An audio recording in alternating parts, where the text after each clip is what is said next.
Welcome to day 22 of me backtesting my way to success. It's the first day of the third week and I'm pretty excited. So let's just see how the first trade goes. Okay, so first trade was a loss.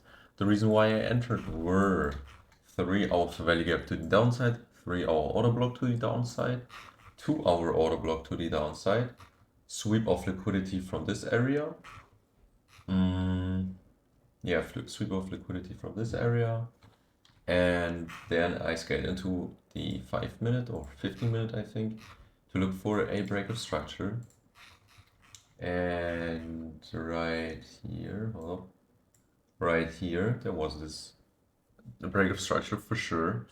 That's why I entered. Stop loss was above the previous area of liquidity with a lot of breathing room. Take profits were previous areas of liquidity. Right here, right here, right here, right here, and also the one from right here. I got stopped out. Price took out this area of liquidity. I guess my stop loss was too tight because like I placed it just below the area of liquidity, which doesn't really make sense. I should have placed it above the area of liquidity. So yeah, I think that's my mistake, like misplacing the stop loss. Okay, so next trade, I actually only place one take profit because right here there's this huge fair value gap and it's like in every time frame, even the daily, or in the daily it's currently forming, but in every other chart time frame, there's this huge fair value gap. I could have placed another one like at this area, but I didn't because, like I said, huge fair value gap. And the reason I entered were 3 hour fair value gap to the downside, 3 hour order block to the downside. Sweep of liquidity was not yet hit. I was considering waiting, but I had a break of structure, so still had 3 confluences, and that's when I entered for this trade. And I think price is going to go up into this. What was it? 3 or 4 hour fair value gap, 4 hour fair value gap, and then it's going to go down again. At least that's my prediction, but let's just see how the next trade goes. Okay, so the next trade was also a win. I know my chart looks messy right now, but let me explain. Right here, there's a 4 hour fair value gap. Above it is a 4 hour order block. Right here is a 3 hour fair value gap to the upside and a 3 hour order block to the upside. Here is a daily fair value gap to the upside, and I think right here is a 4 hour order block to the upside. Yeah, and so price went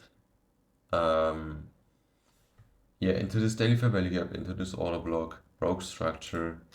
I entered right here. Yeah, take profits were, I made them in a higher time frame. Beginning of this fair value gap right here, beginning of this order block, beginning of this fair value gap, and beginning of this order block. I did not want to place a take profit at this area of liquidity and at this order block because a 4 hour fair value gap and 4 hour order block twice. So I thought price is going to go down. And yeah, it might just go into the order block and then go down, or maybe even take out this area of liquidity after going into the fair value. Oh, this fair value gap. After going into this fair value gap and then go down. That's already it for today's episode. I'll just take another look at the win rate. Yeah, it went down, obviously, 21 and 12, 7%. Okay, yeah. I mean, I learned a couple of things today again, which is good.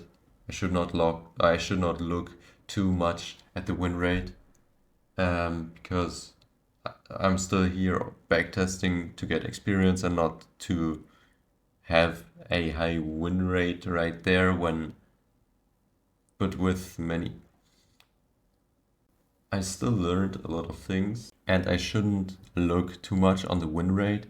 While a win rate is important, if I look at it all the time while backtesting, I may even take less trades because I want to have a higher win rate.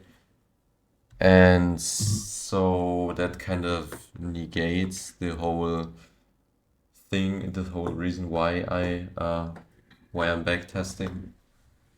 And yeah, that's already it for today's episode, like I said, and we'll see you in the next one.